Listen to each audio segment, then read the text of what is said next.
Hello friends, नमस्कार। आप सभी का हमारे इस YouTube channel study with GK पर हार्दिक स्वागत है। आज की हमारी चर्चा का विषय रहेगा भारतीय संविधान एवं राज्य व्यवस्था के अंतर्गत एक ऐसे महत्वपूर्ण टॉपिक पर हम बात करेंगे, भारतीय संविधान की प्रस्तावना, जिसको हम उद्देशिका या इंग्लिश में प्रीएम्बल के नाम से जानते हैं। इस टॉपिक से वर्तमान समय में किस प्रकार के सवाल पूछे जा रहे हैं और पिछले वर्षों में किस प्रकार के सवाल पूछे गए हैं, उन तमाम बिंदुओं पर हमारी चर्चा रहेगी, जो आगामी परीक्षाओं की दृष्टि से आपके लिए बेहद ही महत्वपूर्ण है। तो आइए इस क्लास की शुरुआत करते हैं। यदि आप लोग पहली बार इस चैनल को देख रहे हैं और आपने अभी तक इसे सब्सक्राइब नहीं किया तो आप इसे जरूर सब्सक्राइब करें, ताकि आगामी समय में नेक्स्ट वीडियो सीरीज आपको प्राप्त होते रहे। तो आइए, इस क्लास का पहला सवाल आपकी स्क्रीन पर रहा। इस वीडियो लेक्चर में हम लगभग 50 महत्वपूर्ण अभ्यास प्रश्नों के बारे में चर्चा करेंगे, जो प्रस्तावना से जुड़े हुए हैं, व्याख्या सहित। यदि आप ध्यानपूर्वक इस वीडियो क्लास को देखते हैं तो आपका इस टॉपिक से कोई भी सवाल बाहर जाना नहीं चाहिए।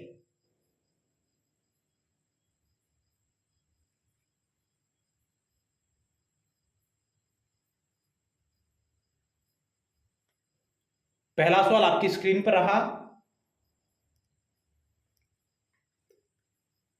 भारतीय संविधान की प्रस्तावना के विषय में क्या सत्य है? भारतीय संविधान की प्रस्तावना के बारे में क्या सत्य है? यह मूलभूत मूल्यों एवं दार्शनिक विचारों को प्रस्तुत करता है। यह संविधान के सार को लिखित में रखता है। यह संविधान की आत्मा तथा कुंजी है। यह सभी।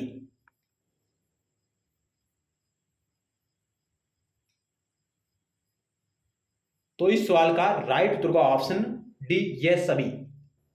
यानी कि भारतीय संविधान की प्रस्तावना है जो यह भारतीय संविधान की मूलभूत मूल्यों एवं दार्शनिक विचारों को प्रस्तुत करती है। यह संविधान के सार को लिखित रूप में प्रस्तुत करती है। यह संविधान की आत्मा तथा कुंजी कहलाती है। तो इस प्रकार ऑप्शन आपका डी राइट होगा। भारतीय संविधान की प्रस्तावना जिसका आधार पंडित जवाहरलाल नेहरू द्वारा रखा गया उद्देश्य प्रस्ताव था। यानी भारतीय संविधान की प्रस्तावना का आधार पंडित जवाहरलाल नेहरू द्वारा रखा गया उद्देश्य प्रस्ताव था, जिसको उन्होंने संविधान सभा में 13 दिसंबर 1946 को प्रस्तुत किया था, जिसको संविधान सभा ने 22 जनवरी 1947 को स्वीकार किया। वही आगे जाकर भारतीय संविधान की प्रस्तावना बनी,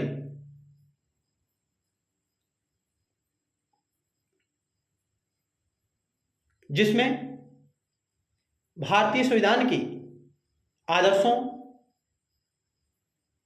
की बात की गई है। उद्देश्य प्रस्ताव और प्रस्तावना मिलकर भारतीय संविधान के दर्शन को मूर्त रूप प्रदान करते हैं। यानी कि भारतीय संविधान का संपूर्ण सार हमें प्रस्तावना में देखने को मिलता है। प्रस्तावना ये मूलभूत मूल्यों और दार्शनिक विचारों को प्रस्तुत करती है।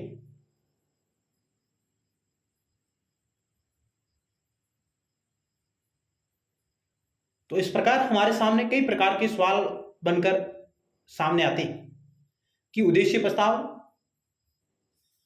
को कब व किसने प्रस्तुत किया, संविधान सभा ने इसे कब स्वीकार किया और यह भारतीय संविधान की प्रस्तावना का आधार बना। अगला सवाल 2 नंबर आपकी स्क्रीन पर रहा।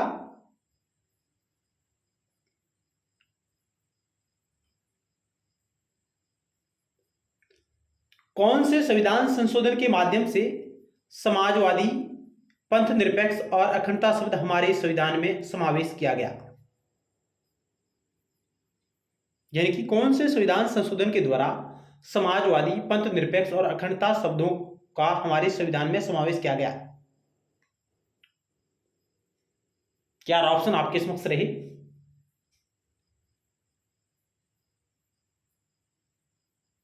तो ऑप्शन आपका बी राइट होगा। 42वें संविधान संशोधन एक्ट 1976 के द्वारा भारतीय संविधान की प्रस्तावना में ये 3 शब्द जोड़े गए थे, समाजवादी, पंथ निरपेक्ष और अखंडता। ये 3 शब्द जोड़े गए थे और भारतीय संविधान की प्रस्तावना में अब तक एक बार ही संशोधन हुआ है। यानी कि भारतीय संविधान की प्रस्तावना में संविधान बनने से लेकर लागू होने से लेकर वर्तमान तक इसमें केवल एक बार ही संशोधन हुआ है और वह हुआ है 42वें संविधान संशोधन 1977 के माध्यम से, जिसमें 3 नए शब्दों का समावेश किया गया था, समाजवादी, पंथ निरपेक्ष और अखंडता। उस समय भारत के प्रधानमंत्री श्रीमती इंदिरा गांधी जी थी।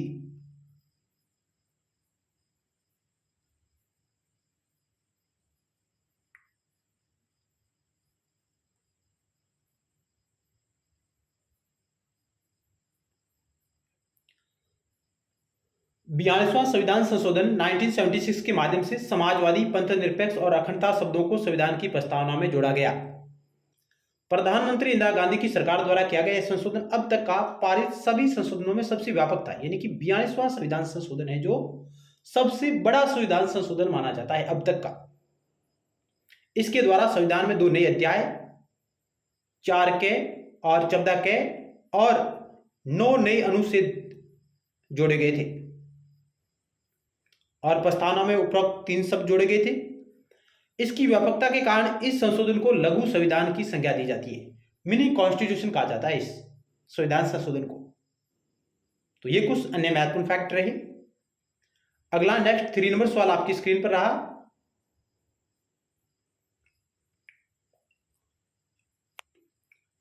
निम्नलिखित में से कौन सा उद्देश्य भारत के संविधान की प्रस्तावना में शामिल नहीं है? यानी कि कौन सा उद्देश्य भारत के संविधान की प्रस्तावना में शामिल नहीं है? विचार की स्वतंत्रता, आर्थिक स्वतंत्रता, अभिव्यक्ति की स्वतंत्रता, विश्वास की स्वतंत्रता।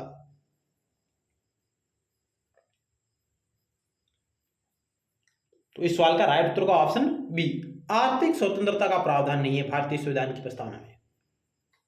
भारतीय संविधान की प्रस्तावना में 5 प्रकार की स्वतंत्रताओं का वर्णन है।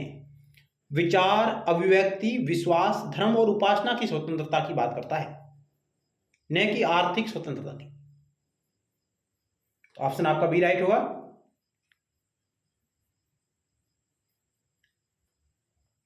भारत के संविधान की प्रस्तावना में विचार है, अभिव्यक्ति है, विश्वास है, धर्म और उपासना की स्वतंत्रता का वर्णन है। इनका क्रम भी आपको ध्यान होना चाहिए। कई बार यह भी परीक्षा में पूछा जा सकता है कि भारतीय संविधान की प्रस्तावना में स्वतंत्रताओं का वर्णन किया गया है, उन स्वतंत्रताओं का क्रम क्या है। तो 5 प्रकार की स्वतंत्रताएं हैं और इनका आपको इंग्लिश ट्रांसलेशन भी आना चाहिए। इनमें विचार को थॉट कहा गया है, अभिव्यक्ति को एक्सप्रेशन कहा गया है और विश्वास को बिलीफ कहा गया है। और धर्म की जगह यहां रिलीजन नहीं है, यहां फेथ है, FAITH। और उपासना को यहां वर्शिप कहा गया है। तो इस प्रकार यदि कोई सवाल आए जिसमें कहा जाए कि भारतीय संविधान की प्रस्तावना में स्वतंत्रता का कौन सा प्रकार वर्णित नहीं है, तो यदि उसमें रिलीजन आ जाए तो रिलीजन नहीं होगा, क्योंकि रिलीजन भारतीय संविधान की प्रस्तावना में शामिल नहीं है।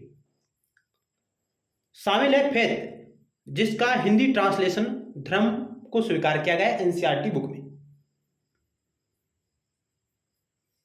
और उपासना को वर्शिप कहा गया है इंग्लिश में।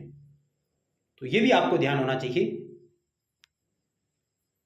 क्योंकि कभी कभार हिंदी और इंग्लिश ट्रांसलेशन में यदि कोई त्रुटि हो जाती है तो वहां इंग्लिश ट्रांसलेशन को मान्यता दी जाती है।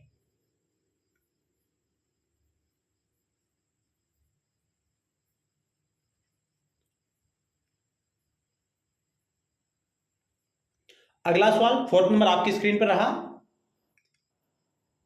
भारत में संविधान की प्रस्तावना में प्रयुक्त समता का सही समूह पहचानिए। यानी कि भारतीय संविधान की प्रस्तावना में समता का सही समूह पहचानिए, यानी किस प्रकार के समता की बात की गई भारतीय संविधान में? अभिव्यक्ति और अवसर की समता, आर्थिक और सामाजिक समता, राजनीतिक और प्रतिष्ठा की समता, प्रतिष्ठा और अवसर की समता।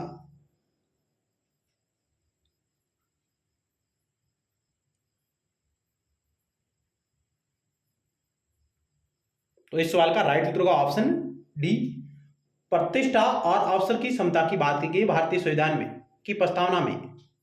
ऑप्शन आपका डी राइट होगा।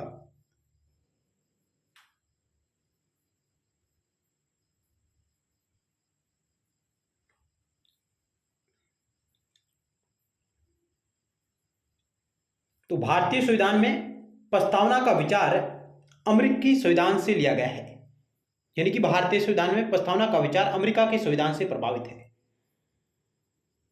दुनिया में सबसे पहले प्रस्तावना अमेरिका के संविधान में शामिल की गई थी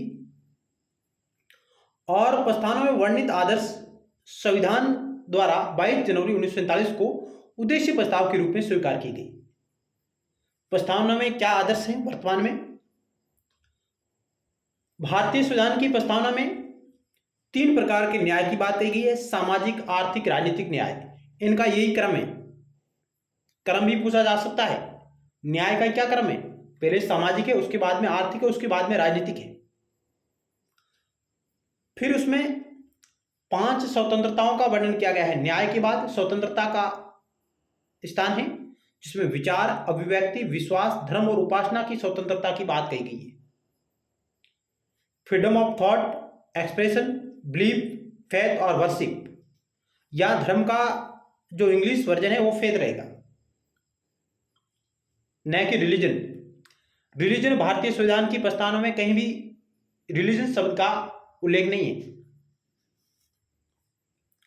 तीसरा है प्रतिष्ठा और अवसर की समता की बात कही गई है, यानी भारतीय संविधान की प्रस्तावना प्रतिष्ठा और अवसर की समता की बात करती है। Equality of status and opportunity, प्रतिष्ठा का स्टेटस हो जाएगा और अवसर का अपॉर्चुनिटी, यह शब्दावली दी गई है। Equality of status and opportunity.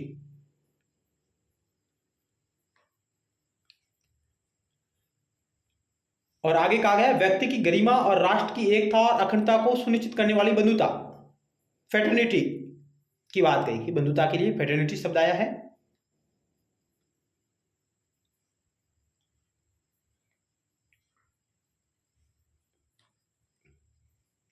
तो अगला सवाल आपकी स्क्रीन पर रहा 5 नंबर। किस मामले में उच्चतम न्यायालय द्वारा भारत के संविधान की प्रस्तावना को संविधान के भाग के रूप में स्वीकार किया गया?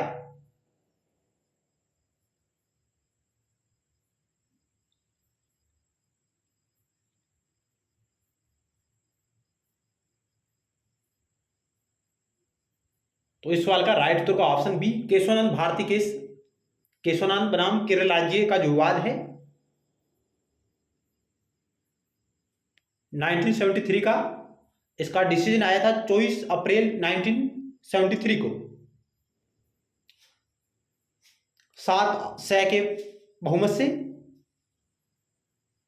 जिसमें कहा गया कि प्रस्तावना संविधान का भाग है। लेकिन जो बेरोबरी केस था 1960 का, जिसमें प्रस्तावना को संविधान का भाग नहीं माना गया था।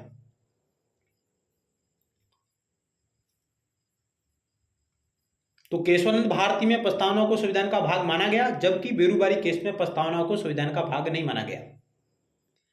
ये गोलकनाथ केस है, ये है आपका 1967 का है। कभी कभार इन केसों को आपको कालक्रम में व्यवस्थित करने को कहा जाए कि एक तरफ आपको केस दिए जाएंगे, दूसरी तरफ आपको उनका निर्णय कब आया, तो इस प्रकार का सुमेलित करने वाला भी सवाल आ सकता है। तो यह है 1967 का और शंकरी प्रसाद बनाम मद्रास राज्य, ये आपका 1950-51 का है।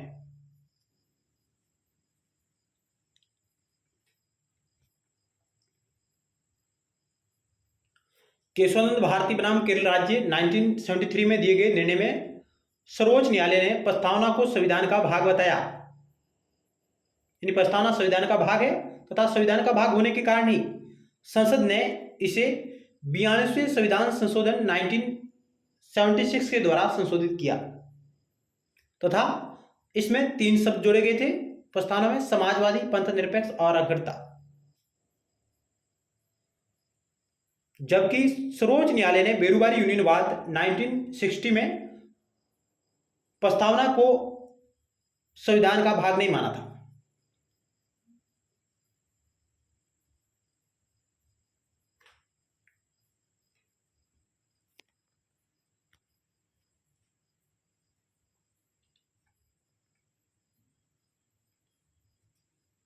केशवानंद भारती बनाम केरल राज्य का जो मामला है, ये सर्वोच्च न्यायालय ने 23 अप्रैल 1973 को इसका डिसीजन दिया 7-6 के बहुमत से। इस मामले में सर्वोच्च न्यायालय ने कहा कि संविधान की मूल संरचना अनुल्लंघनीय है, उसका उल्लंघन नहीं किया जा सकता। संसद है जो मूल संरचना को नहीं बदल सकती। जो संविधान का जो बुनियादी आधार है उसको संविधान संशोधन के द्वारा नहीं बदला जा सकता। इस निर्णय के बाद से मूल संरचना को भारतीय संविधान का एक सिद्धांत माना जाता है।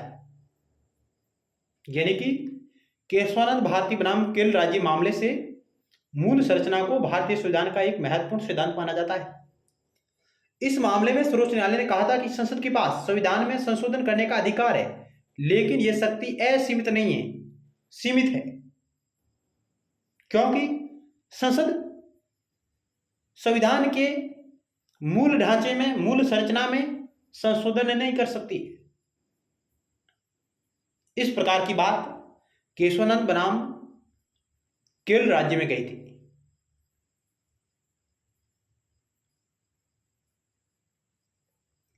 अगला 6 नंबर सवाल आपकी स्क्रीन पर रहा।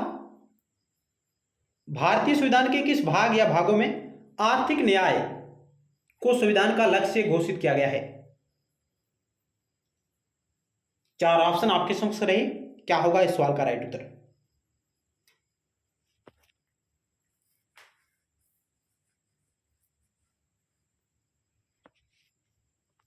तो इस सवाल का राइट उत्तर का ऑप्शन बी, प्रस्तावना और नीति निर्देशक तत्व है, वहां पर आर्थिक न्याय की बात कही गई है। यानी आर्थिक न्याय को संविधान का लक्ष्य घोषित किया गया है प्रस्तावना और डीपीएसपी, नीति निर्देशक सिद्धांतों में।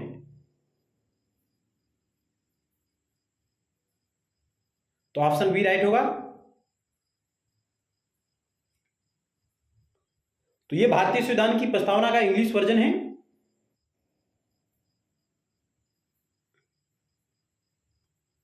तो भारतीय संविधान की प्रस्तावना प्रियम्बल, इसकी शुरुआत किन शब्दों से होती है? हम भारत के लोग, we the people of India, यहां से इसकी शुरुआत होती है। We the people of India, हम भारत के लोग भारत को एक संपूर्ण प्रभुत्व संपन्न, समाजवादी, पंथनिरपेक्ष, लोकतंत्रात्मक गणराज्य। संपूर्ण प्रभुत्व संपन्न के लिए यहां सॉवरेन शब्द आया है इंग्लिश में, समाजवाद के लिए यहां शब्द आया सोशलिस्ट,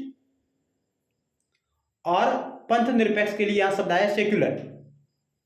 क्योंकि इंग्लिश में सेक्युलर है और हिंदी में इसके लिए पंथनिरपेक्ष शब्द एनसीईआरटी में प्रयोग हुआ है, और कहीं जगह आपको सेक्युलर का धर्मनिरपेक्ष भी मिलेगा।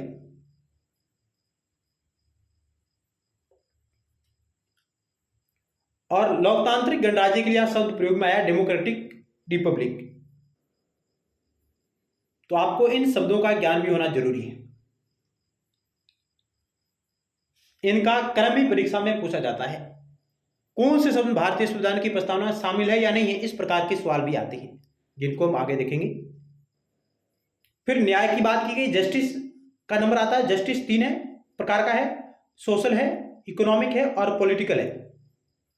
फिर लिबर्टी की बात आती है, स्वतंत्रता। स्वतंत्रता 5 प्रकार की है, thought expression, belief, faith and worship की, यानी कि विचार, अभिव्यक्ति, विश्वास, धर्म और उपासना की स्वतंत्रता की बात करती है भारतीय संविधान की प्रस्तावना। उसके बाद इक्विलिटी, समता की बात आती है, समानता की बात आती है, जिसमें दो प्रकार की समानता का उल्लेख किया गया है, प्रतिष्ठा व अवसर की समानता। फिर आती है बंधुता, फ्रेटर्निटी,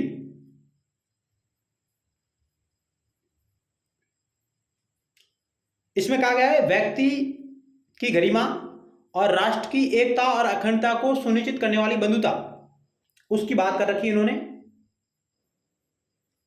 ये इनका क्रम रहेगा जस्टिस, लिबर्टी, इक्विलिटी, फ्रेटर्निटी। और फिर कहा गया है कि अंत में कहा गया 26 नवंबर 1949 को हम इस प्रस्तावना को अंगीकृत, अधिनियमित और आत्मार्पित करते हैं। अंगीकृत अडॉप्ट, अधिनियमित इनैक्ट, इस प्रकार के शब्द उपयोग में आए हैं। तो भारतीय संविधान की प्रस्तावना को 26 नवंबर 1949 को अंगीकृत, अधिनियमित और आत्मर्पित किया गया था। और भारतीय संविधान की प्रस्तावना में जो संशोधन हुआ है, अब तक एक बार संशोधन हुआ है, 42वें संविधान संशोधन 1976 में। और वो संशोधन कब लागू हुआ? तो वो संशोधन आपका लागू हुआ है 3 जनवरी 1977 को। उसकी भी डेट दी गई 3 जनवरी 1977 को। ये संविधान में जो संशोधन हुआ है वह प्रभावी हुआ है। तो हम कह सकते हैं कि भारतीय संविधान की प्रस्तावना में जो 3 नए शब्द जोड़े गए, उसमें संशोधन किया गया, वह कब लागू हुआ? तो वह लागू हुआ था आपका 3 जनवरी 1977 को।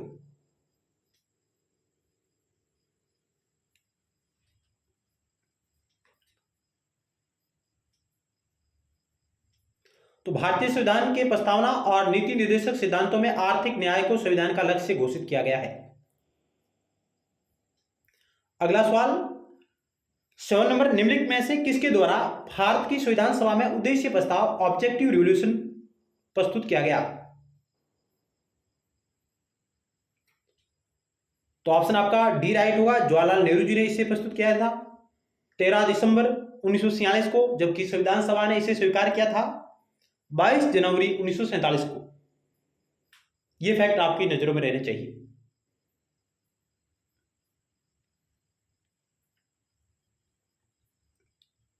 और इसको प्रस्तुत किया था संविधान सभा के पहले सत्र में, और 5वें सत्र में इसको स्वीकार किया गया, यानी 22 जनवरी 1947 को सर्वसहमति से। और यही उद्देश्य प्रस्ताव आगे जाकर भारतीय संविधान की प्रस्तावना का आधार बना। 8 नंबर सवाल है, किसके अनुसार भारतीय संविधान का लक्ष्य अखंड जाल में अंतर्गुम्फित 3 विशिष्ट तत्वों के रूप में राष्ट्रीय एकता, लोकतंत्र और सामाजिक क्रांति के लक्ष्य त्रयी को प्राप्त करना है? इस प्रकार का कथन भारतीय संविधान के बारे में किसने कहा?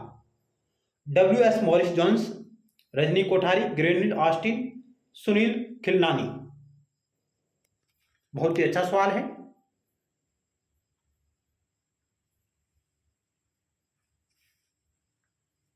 तो इसका उत्तर होगा ऑप्शन सी, ग्रेनविल ऑस्टिन का ये कथन है, जिन्होंने भारतीय संविधान का लक्ष्य अखंड जाल में अंतर्गुम्फित 3 विशिष्ट तत्वों के रूप में राष्ट्रीय एकता, लोकतंत्र, सामाजिक क्रांति के लक्ष्य त्रयी को प्राप्त करना बताया। ग्रेनविल ऑस्टिन ने भारतीय संविधान को सहकारी संघवाद की संज्ञा प्रदान की है।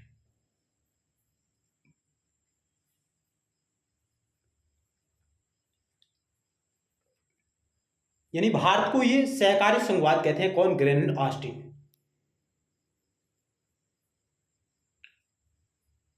अगला सवाल, ग्रेनविल ऑस्टिन ने भारतीय संविधान पर व्यापक शोध कार्य किया है। इनकी एक महत्वपूर्ण बुक है जो कई बार परीक्षा में पूछी गई है, the constitution of India, cornerstone of a nation. The constitution of India, cornerstone of a nation. 1968 की है। ऑस्टिन के अनुसार भारतीय संविधान का लक्ष्य अखंड जाल में अंतर्गुम्फित 3 विशिष्ट तत्वों के रूप में राष्ट्रीय एकता, लोकतंत्र तथा सामाजिक क्रांति के लक्ष्य त्रय को प्राप्त करना है।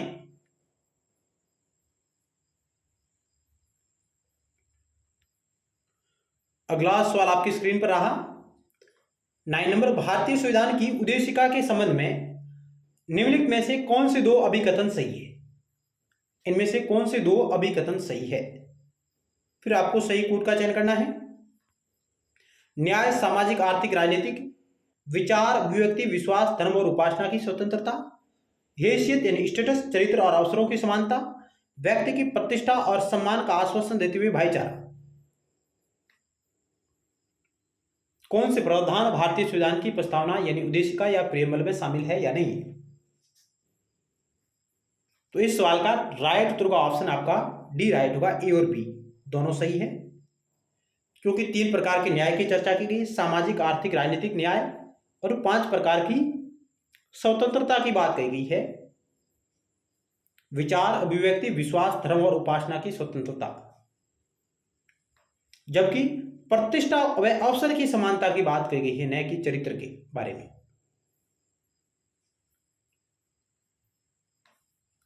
व्यक्ति की गरिमा, राष्ट्र की एकता और अखंडता देने वाली बंधुता यानी भाईचारे की बात कही गई है।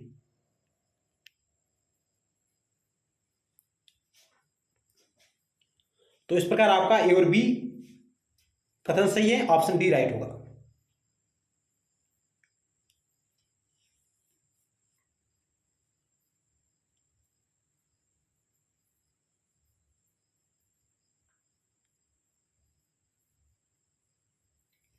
इस संविधान सभा में आज दिनांक 26 नवंबर 1949 और मिति क्या थी? मार्गशीर्ष शुक्ल सप्तमी विक्रम संवत 2006। ये भी डेट आपको याद होनी चाहिए कि किस माह में इसको अंगीकृत किया हमने। तो महीने का नाम है हिंदी महीना, भारतीय महीना जो है मार्गशीर्ष शुक्ल सप्तमी, तिथि थी विक्रम संवत 2006।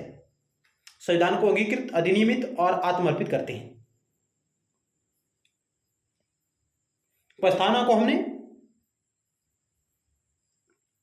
संविधान में अंगीकृत कब किया? 26 नवंबर 1949 को, अधिनियमित, आत्मर्पित किया है।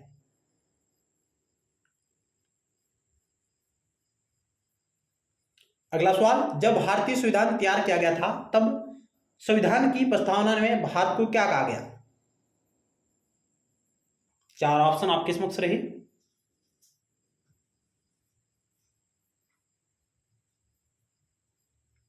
तो इस सवाल का राइट उत्तर का ऑप्शन आपका बी, यानी जब भारतीय संविधान तैयार किया गया तब संविधान की प्रस्तावना में भारत को क्या कहा गया? तब कहा गया था संप्रभु लोकतांत्रिक गणराज्य, क्योंकि उस वक्त समाजवादी धर्मनिरपेक्ष शब्द नहीं जोड़े गए थे। ये आपके 42वें संविधान संशोधन 1976 को जोड़े गए थे, जो कि 3 जनवरी 1977 को लागू हुए, यानी शामिल हो गए। यानी कि 26 जनवरी 1950 के दिन भारतीय संविधान की प्रस्तावना की स्थिति क्या थी? तो यह थी संप्रभु लोकतांत्रिक गणराज्य। और यह स्थिति कब हुई? संप्रभु, समाजवादी, धर्मनिरपेक्ष यानी पंथनिरपेक्ष, सेक्युलर, डेमोक्रेटिक, रिपब्लिक, यह स्थिति आपकी हुई 3 जनवरी 1977 से, क्योंकि उस दिन 42वें संविधान संशोधन के प्रावधान लागू हुए थे 3 जनवरी 1977 से।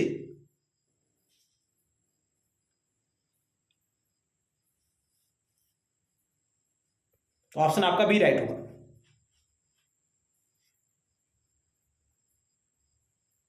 यानी कि हम कह सकते हैं कि 3 जनवरी 1977 से पहले भारतीय संविधान की प्रस्तावना में उसकी स्थिति यही थी, और 3 जनवरी 1977 से लेकर बाद में स्थिति ये हो गई है, ऑप्शन सी वाली, संप्रभु, समाजवादी, पंथनिरपेक्ष, लोकतांत्रिक गणराज्य की।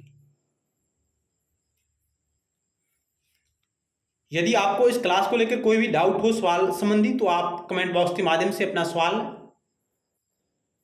कर सकते हैं कमेंट बॉक्स में।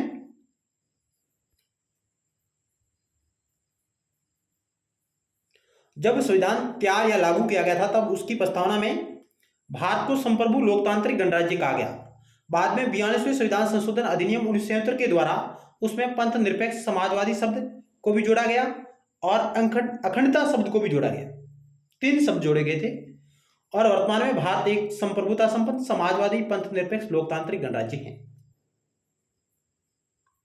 अगला सवाल, 1976 में आपातकाल के दौरान संविधान की प्रस्तावना में संविधान संशोधन के द्वारा निम्न में से कौन सा शब्द जोड़ा गया? तो ऑप्शन आपका ए राइट होगा। समाजवाद, पंथ निरपेक्ष और अखंडता 3 शब्द जोड़े गए थे।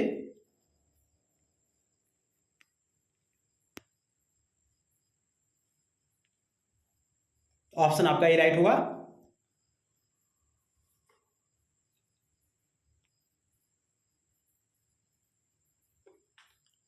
समाजवाद से आशय है उत्पादन और वितरण के साधनों पर राज्य का नियंत्रण।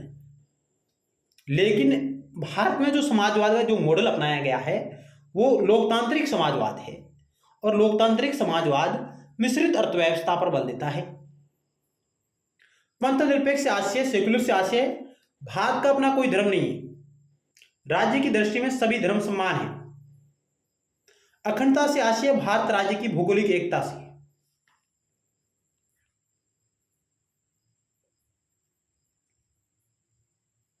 भारतीय संविधान की दार्शनिक आधारभूमि है। भारतीय संविधान की दार्शनिक आधारभूमि क्या है? राज्य नीति के निर्देशक तत्व, मौलिक अधिकार, संघीय संरचना, प्रस्तावना।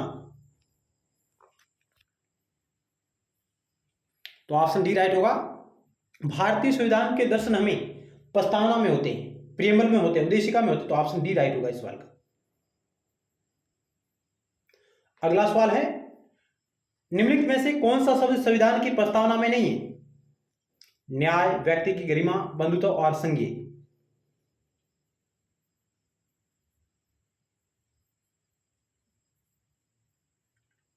टोटल 82 स्लाइड है इसमें, अभी तक हम 28 स्लाइड पर आए हैं। तो इस सवाल का राइट होगा ऑप्शन डी। संघीय शब्द का उल्लेख भारतीय संविधान की प्रस्तावना में नहीं है। न्याय है, व्यक्ति की गरिमा है और बंधुत्व है, जबकि संघीय शब्द का उल्लेख नहीं है।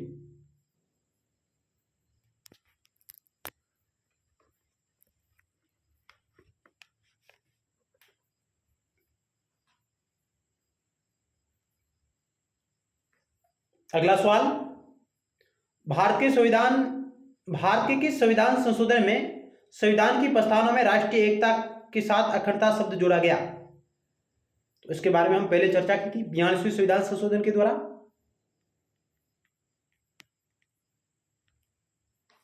ऑप्शन ए राइट होगा।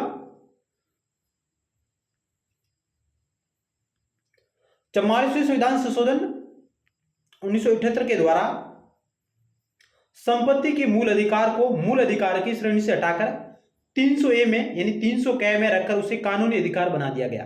वर्तमान में 6 मूल अधिकार है, मौलिक अधिकार है, फंडामेंटल राइट्स है।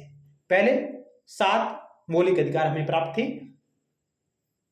और 44वें संविधान संशोधन 1978 से संपत्ति के मूल अधिकार को हटा दिया गया है और उसे हटाकर कानूनी अधिकार बना दिया गया है। आर्टिकल 300 कै में 300A जिसे कहते हैं, यह भी फैक्ट आपकी नजर में होना चाहिए। अगला सवाल, भारत के संविधान की उद्देशिका में निम्नलिखित में से किसका उल्लेख नहीं है? क्वेश्चन को भी हमें बड़े ध्यान से पढ़ना चाहिए। कभी नहीं है या सत्य है या असत्य है, क्या पूछा गया है। जल्दबाजी में हम कभी कभार आसान सवालों को गलत कर बैठते हैं। तो भारतीय संविधान के प्रस्तावना में क्या शामिल नहीं है? तो ऑप्शन ए राइट होगा। राजनीतिक समानता की बात नहीं की गई भारतीय संविधान प्रस्तावना में, राजनीतिक न्याय की बात की गई है, न कि राजनीतिक समानता की। तो ऑप्शन आपका ही राइट होगा।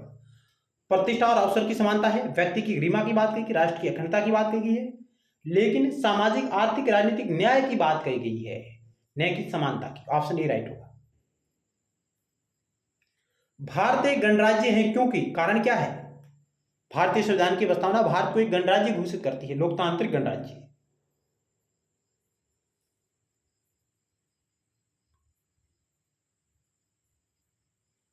इस सवाल का राइट उत्तर का ऑप्शन डी, भारत में राष्ट्राध्यक्ष राष्ट्रपति का निर्वाचन होता है, यानी कि देश का सर्वोच्च पद वंशानुगत नहीं होकर के निर्वाचित होता है। भारत का राष्ट्रपति जो भारत का सर्वोच्च पद है वह अप्रत्यक्ष रूप से जनता द्वारा निर्वाचित है।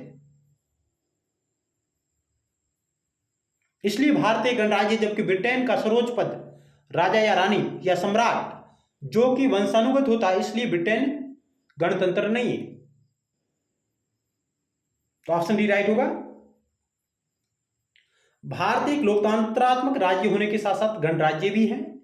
भारतीय राज्य का गणतंत्रात्मक स्वरूप इससे स्पष्ट हो जाता है कि भारत राज्य का सर्वोच्च अधिकारी पद है जो वंशानुगत राजा अथवा सम्राट ने होकर भारतीय जनता द्वारा निर्वाचित राष्ट्रपति हैं अप्रत्यक्ष रूप से। भारत ने 26 जनवरी 1950 से अपने आप को गणराज्य घोषित कर दिया। 10 मई 1949 ईस्वी को पंडित जवाहरलाल नेहरू ने आकाशवाणी में एक भाषण में कहा था, हमारा संविधान पूर्ण गणतंत्रीय है, हमारे शासन में सम्राट की कोई स्थिति नहीं है और हम उसके प्रति निष्ठावान नहीं हैं। इस प्रकार का कथन भी परीक्षा में पूछा जा सकता है, वेरी वेरी मोस्ट है। यह कथन कब और किसने कहा? पंडित जवाहरलाल नेहरू ने कहा था कि हमारा संविधान पूर्ण गणतंत्रीय है, हमारे शासन में सम्राट की कोई स्थिति नहीं है और हम उसके प्रति निष्ठावान नहीं है। पाकिस्तान 1956 में तक गणतंत्र नहीं था, उसके बाद में गणतंत्र बना और ब्रिटेन अभी भी गणतंत्र नहीं है क्योंकि वहां का सर्वोच्च पद है जो वंशानुगत है, राजा या रानी सम्राट बनती है। संविधान भारत को घोषित करता है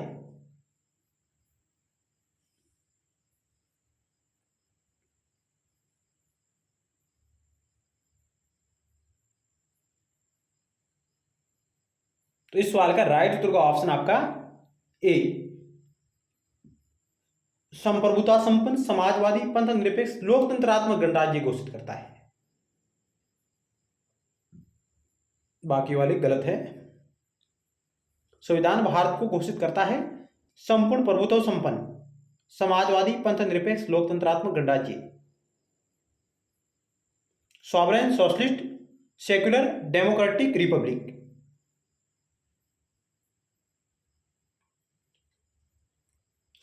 क्वेश्चन है 17 नंबर, निम्न को उसी क्रम में लगाइए जिस क्रम में वे भारतीय संविधान की उद्देशिका में उल्लेखित है। इनका क्रम क्या रहेगा?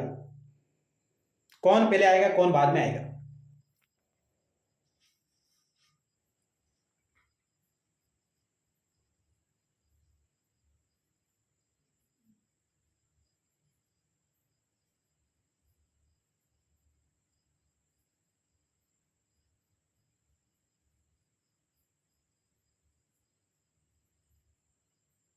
तो इस सवाल का राइट उत्तर का ऑप्शन आपका ए राइट होगा। सबसे पहले आएगा संप्रभु समाजवादी पंथ निरपेक्ष लोकतंत्रात्मक गणराज्य, गणराज्य अंत में आएगा आपका। तो ऑप्शन आपका ए राइट होगा इस सवाल का। इस प्रकार प्रस्तावना के शब्दों का कालक्रम भी पूछा जा सकता है, यह भी आपको ध्यान में होना चाहिए, कौन सा पहले और कौन सा बाद में, या कौन से शब्द प्रस्तावना में है या नहीं है। अगला सवाल, भारतीय संविधान की प्रस्तावना में प्रयुक्त न्याय शब्द अभिव्यक्त करता है क्या?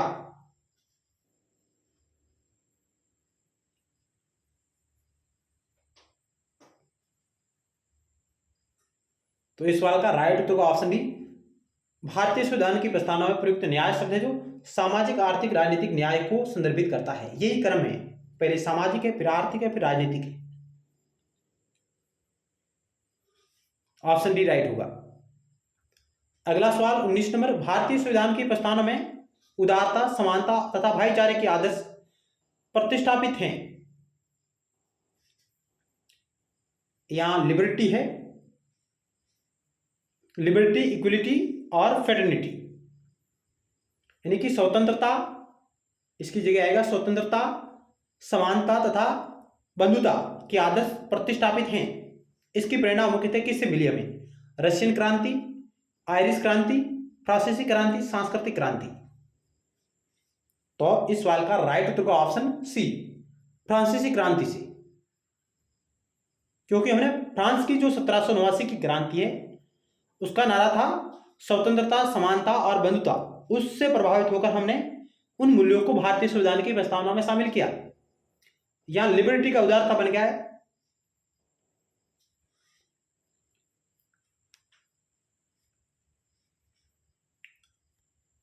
भारतीय संविधान की प्रस्तावना में स्वतंत्रता, समानता तथा भाईचारे के आदर्श फ्रांसीसी क्रांति से प्रेरित हैं। फ्रांसीसी क्रांति 1789 की थी और उसका नारा था समानता, स्वतंत्रता और बंधुत्व।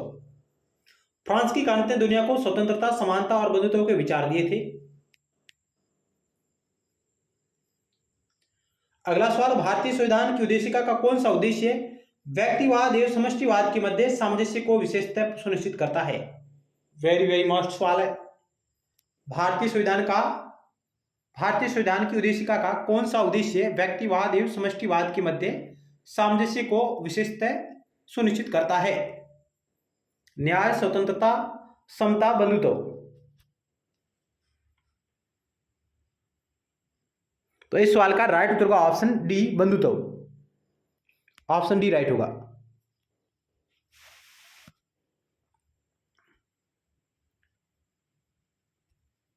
भारतीय संविधान की उद्देशिका में बंधुत्व शब्द का उद्देश्य व्यक्तिवाद एवं समष्टिवाद के मध्य सामंजस्य को विशेषतः सुनिश्चित करना है।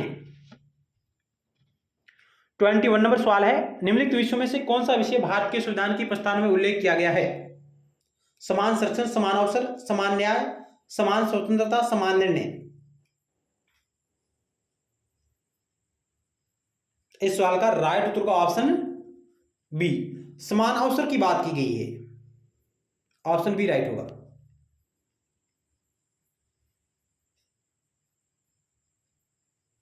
प्रतिष्ठा और अवसर की समानता की बात भारतीय संविधान की प्रस्तावना की करती है। ऑप्शन बी राइट होगा आपका। भारतीय संविधान का कौन सा भाग संविधान की आत्मा कहलाता है? यानी भारतीय संविधान का कौन सा भाग संविधान की आत्मा कहलाता है? प्रस्तावना, मौलिक अधिकार, राज्य के नीति निर्देश तत्व, संवैधानिक उपचारों का अधिकार। तो इस सवाल का राइट उत्तर का ऑप्शन ए, प्रस्तावना को संविधान की आत्मा कहा जाता है। प्रस्तावना को संविधान की आत्मा कहा गया। ठाकुर भार्गव दास जैसे विद्वान प्रस्तावना को, भारतीय संविधान की प्रस्तावना को संविधान की आत्मा कहते हैं। लेकिन संवैधानिक उपचारों का अधिकार है जिसे बी आर अम्बेडकर ने आत्मा कहा था। इस सवाल का राइट उत्तर का ऑप्शन ए,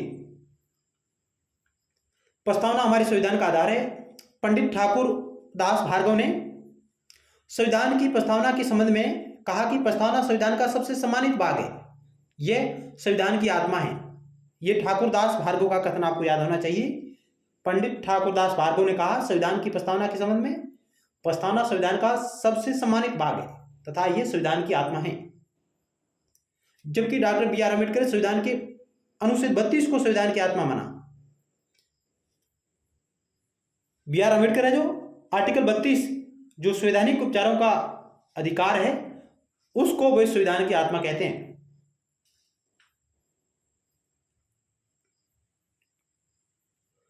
संविधान की प्रस्तावना संविधान का परिचयात्मक भाग है, यानी हमें ये प्रस्तावना है जो संविधान का परिचय करवाती है। जब संविधान की व्याख्या में कोई संदेह पैदा होता है तो मामला प्रस्तावना के आलोक में तय किया जाता है। संविधान सभा के सदस्य पंडित ठाकुर दास भार्गव ने प्रस्तावना को संविधान की आत्मा कहा। एन पहलीवाला ने प्रस्तावना को संविधान का पहचान पत्र, संविधान का परिचय पत्र कहा। एन पालकीवाला कह सकते हैं आप इसको। और के मुंशी, कन्हैयालाल माणिक्यलाल मुंशी ने प्रस्तावना को हमारी संप्रभु लोकतांत्रिक गणराज्य का भविष्य बल बताया। इन्होंने हमारी संप्रभु लोकतांत्रिक गणराज्य का भविष्य बल बताया। जन्म पत्री कहा, जन्म कुंडली कहा प्रस्तावना को कन्हैयालाल माणिक्यलाल मुंशी ने। जनतंत्र का प्रकार जिसे भारत ने स्वीकार किया वह है संवैधानिक राजतंत्र, वंशानुगत लोकतंत्र, जनतंत्रीय राजतंत्र और लोकतांत्रिक गणतंत्र। तो जनतंत्र का प्रकार जिसे भारत ने स्वीकार किया वह है लोकतांत्रिक गणतंत्र, जिसका उल्लेख हमें प्रस्तावना में मिलता है। भारत एक लोकतांत्रिक गणराज्य है। भारत की जनता अपने द्वारा निर्वाचित प्रतिनिधियों के माध्यम से शासन करती है। गणतंत्र से परे राष्ट्र का अध्यक्ष निर्वाचित होगा, न कि वंशानुगत। और भारत में मुख्य रूप से प्रतिनिधि लोकतंत्र को अपनाया गया है, प्रत्यक्ष लोकतंत्र नहीं है, जैसे कि स्विट्जरलैंड जैसे देशों में होता है।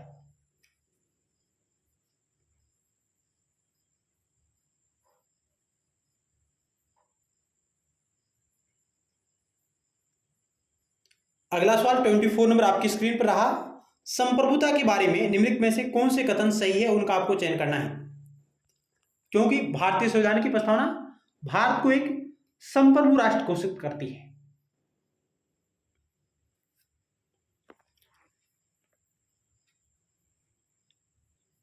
तो इस सवाल का राइट उत्तर का ऑप्शन 4 उपयुक्त में से एक से अधिक सही है, यानी कि ये भी सही, ये भी सही, ये भी सही।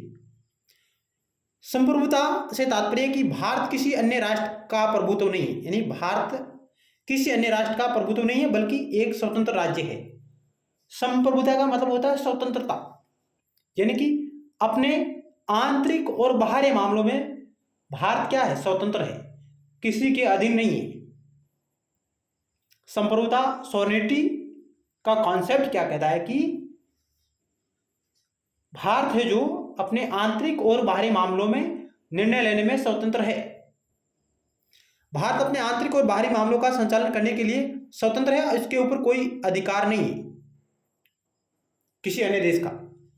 भारत या तो एक विदेशी क्षेत्र का अधिग्रहण कर सकता है या किसी विदेशी राज्य के पक्ष में अपने क्षेत्र का एक हिस्सा दे सकता है। जैसे कि भारत और बांग्लादेश के मध्य भूमि क्षेत्रों का आदान प्रदान हुआ था।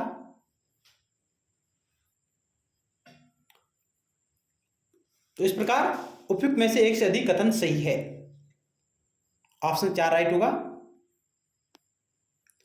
भारतीय संविधान की प्रस्तावना उद्देशिका में कौन सा शब्द यह दर्शाता है कि भारत किसी बाहरी नियंत्रण से मुक्त है।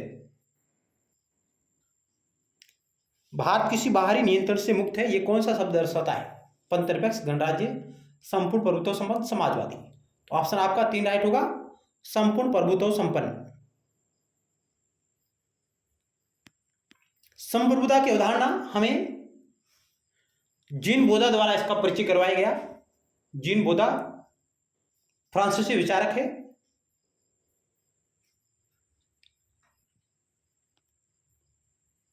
संप्रभुता शब्द का अर्थ है भारत किसी बाहरी नियंत्रण से मुक्त है। भारतीय संविधान की प्रस्तावना में संप्रभुता का उल्लेख किया गया है। संप्रभु होने का अर्थ है भारत को स्वयं पर शासन करने, अपने कानून बनाने का सर्वोच्च अधिकार और वह किसी बाहरी शक्ति के नियंत्रण के अधीन नहीं है। यह संप्रभुता वैश्विक मंच पर भारत की स्वतंत्रता और स्वायत्तता का एक मूलभूत पहलू है। अगला 26 नंबर सवाल है, प्रस्तावना में राष्ट्र की एकता और अखंडता शब्दों का उद्देश्य किस मौलिक सिद्धांत को बढ़ावा देना है। बंधुता, संप्रभुता, समता, न्याय। तो ऑप्शन आपका एक राइट होगा, बंधुता को बढ़ावा देना, फ्रेटर्निटी।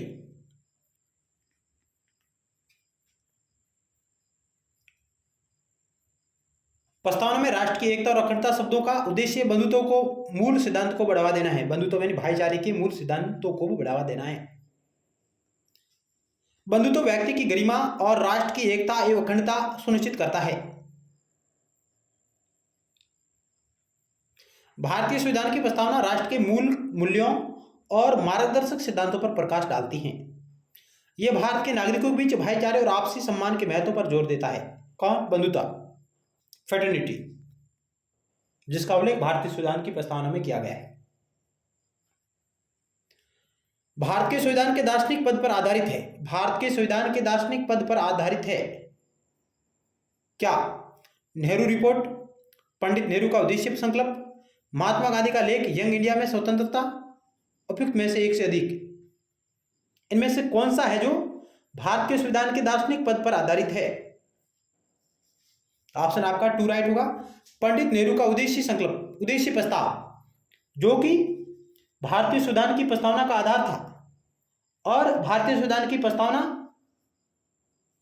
प्रस्तावना में हमें संपूर्ण संविधान का दर्शन होता है, और प्रस्तावना ही संविधान का दार्शनिक आधार है, दार्शनिक पद है। ऑप्शन 2 राइट होगा। संविधान की प्रस्तावना संविधान के दार्शनिक पदों को दर्शाती है।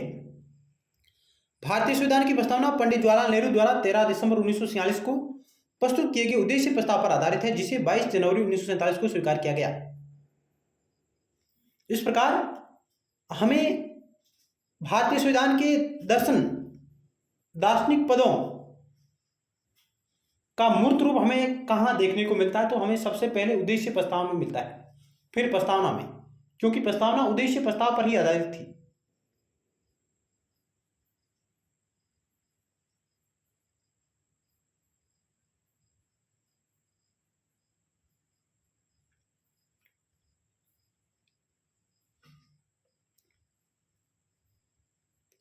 और प्रस्तावना को हम कानून द्वारा लागू नहीं करवा सकते, लेकिन संविधान के कानूनों और प्रावधानों की व्याख्या में महत्वपूर्ण भूमिका निभाती है प्रस्तावना। जिस प्रकार मौलिक अधिकारों को हम लागू करवा सकते हैं न्यायालय द्वारा, उस प्रकार हम प्रस्तावनाओं को लागू नहीं करवा सकते।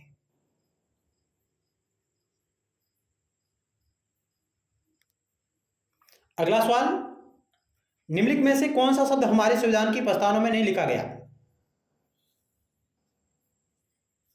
तो इसका राइट उत्तर का ऑप्शन 4 नंबर साम्यवादी, बाकी तीनों हैं, और ये दोनों हैं जो, और अखंडता, समाजवादी, पंथनिरपेक्ष और अखंडता, ये शब्द 42वें संविधान संशोधन द्वारा जोड़े गए थे। इस सवाल का राइट उत्तर का ऑप्शन 4। भारतीय संविधान की प्रस्तावना में वर्णित शब्दों का सही क्रम बताइए। इनका सही क्रम क्या है? ऑप्शन 4 राइट होगा। पहले आएगा न्याय, फिर स्वतंत्रता, फिर समता और फिर बंधुत्व।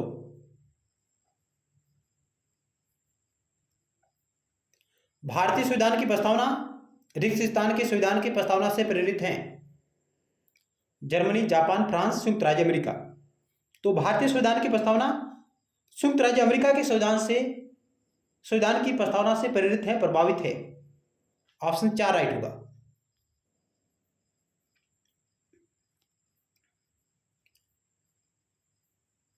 हमने भारतीय संविधान की प्रस्तावना को ग्रहण कहां से किया है? अमेरिका के संविधान से, जबकि हमने भाषा कहां से ली है? ऑस्ट्रेलिया के संविधान से।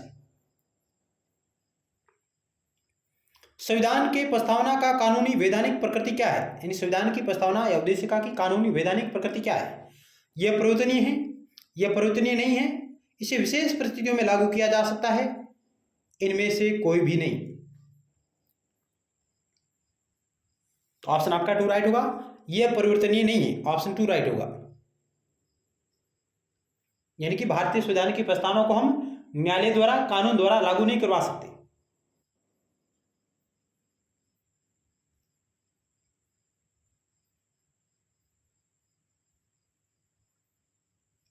भारतीय संविधान की प्रस्तावना संयुक्त राज्य अमेरिका के संविधान की प्रस्तावना से प्रेरित है। प्रस्तावना भारतीय संविधान का एक हिस्सा है जो हमें मौलिक मूल्य और संविधान का परिचय देता है। और हमने प्रस्तावना के साथ और कौन कौन से प्रावधान संयुक्त राज्य अमेरिका से लिए हैं? राष्ट्रपति का महाभियोग, राष्ट्रपति और उपराष्ट्रपति के कार्य, सर्वोच्च न्यायालय और उच्च न्यायालय के न्यायाधीशों की पदच्युतियां हटाने संबंधी प्रावधान, मौलिक अधिकार, न्यायिक समीक्षा और न्यायपालिका की स्वतंत्रता इत्यादि जैसे प्रावधान हमने अमेरिका के संविधान से ग्रहण किए हैं।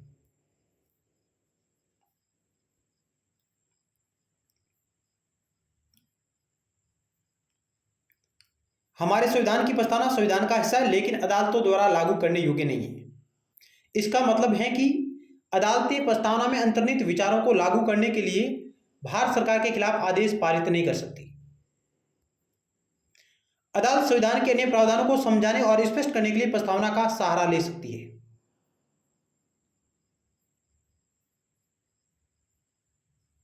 जब भी संविधान की व्याख्या में संदेह का प्रश्न उठता है तो प्रस्तावना के आलोक में मामला तय किया जाता है।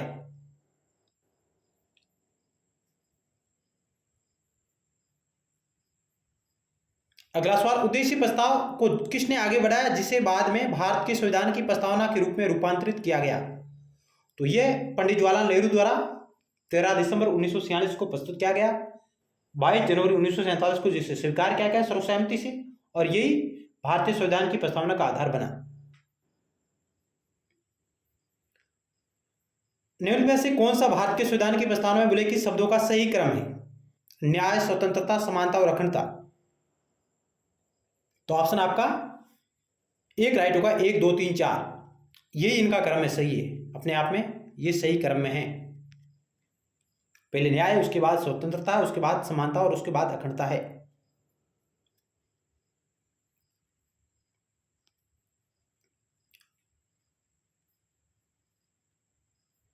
निम्नलिखित कथनों में से कौन सा कथन सत्य नहीं है, वो आपको चयन करना है जो सत्य नहीं है।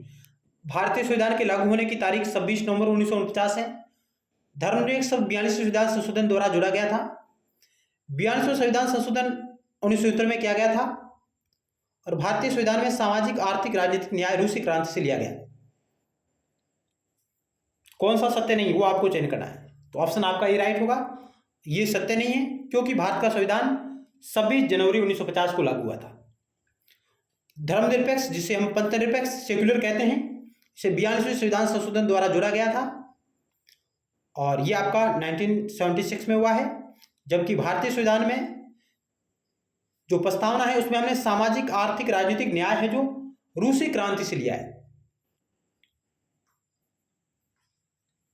रूसी क्रांति 1917 की, अक्टूबर क्रांति के नाम से हम जानते हैं उसे। रूसी क्रांति से हमने सामाजिक, आर्थिक, राजनीतिक न्याय को ग्रहण किया है। बाकी सही है, बी सी डी बिल्कुल राइट है, जबकि सत्य नहीं है, तो ऑप्शन ए आपका सत्य नहीं है। संप्रभु भारत के मामले में कौन सा कथन सही नहीं है?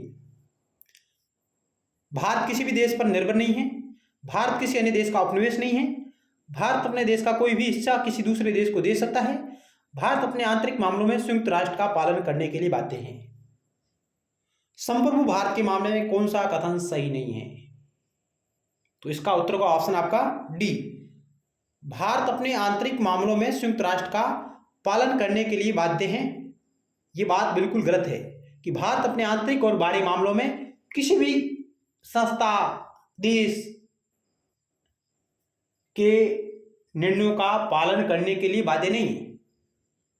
भारत स्वतंत्र है, भारत अपनी मर्जी से उनके आदेशों का पालन भी कर सकता है और नहीं भी कर सकता है।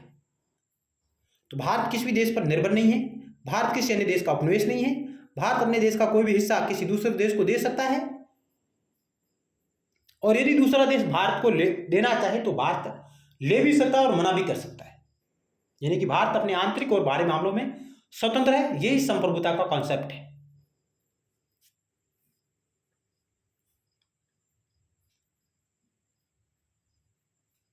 अगला सवाल, धर्मनिरपेक्ष का सही अर्थ क्या है?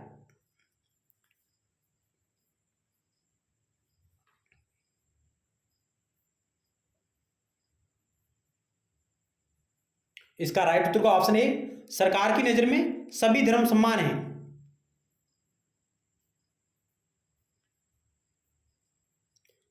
और सरकार का अपना कोई धर्म नहीं है, यानी कि राज्य का अपना कोई धर्म नहीं है, राज्य की दृष्टि में सभी धर्म समान हैं।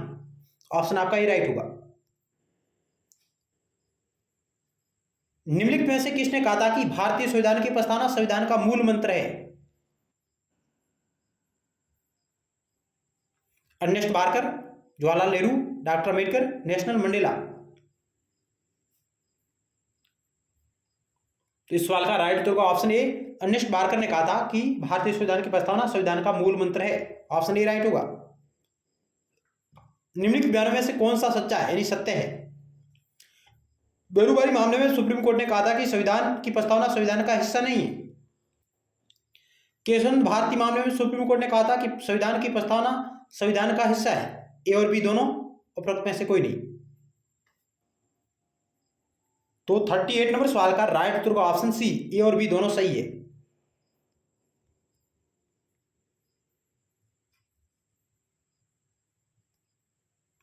भारतीय संविधान की प्रस्तावना की भाषा किस संविधान से ली गई है? यह ली गई है ऑस्ट्रेलिया के संविधान से। ऑप्शन सी राइट होगा। और प्रस्तावना का जो विचार है हमने लिया है अमेरिका के संविधान से। भारतीय संविधान की प्रस्तावना इस वाक्यांश से शुरू होती है, हम भारत के लोग, we the people of India. Option A right होगा। भारतीय संविधान की प्रस्तावना को अपनाया गया,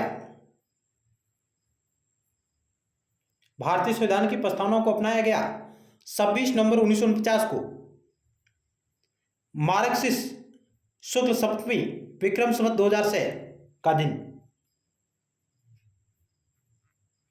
मार्क्सिस्ट शुक्ल सप्तमी विक्रम संवत 2006 26 नवंबर 1949 के दिन। भारतीय संविधान की प्रस्तावना किस ऐतिहासिक दस्तावेज के प्रभाव को दर्शाती है?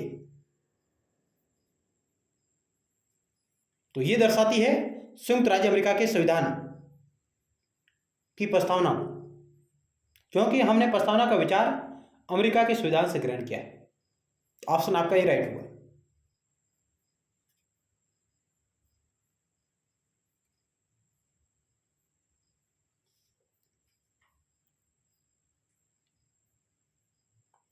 एक नए संविधान के अंतर्गत भारत को संप्रभुता संपन्न लोकतंत्रात्मक गणराज्य के रूप में घोषित करने के लिए 26 जनवरी का दिन क्यों चुना गया था?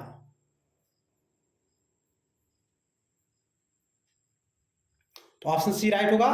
इसी दिन 1930 में कांग्रेस ने देश में स्वतंत्रता दिवस मनाया था, क्योंकि 1929 में भारतीय राष्ट्रीय कांग्रेस का अधिवेशन हुआ, जिसमें पंडित जवाहरलाल नेहरू की अध्यक्षता में हुआ था, और उसमें पूर्ण स्वराज का प्रस्ताव पारित किया गया था। ऑप्शन आपका सी राइट होगा।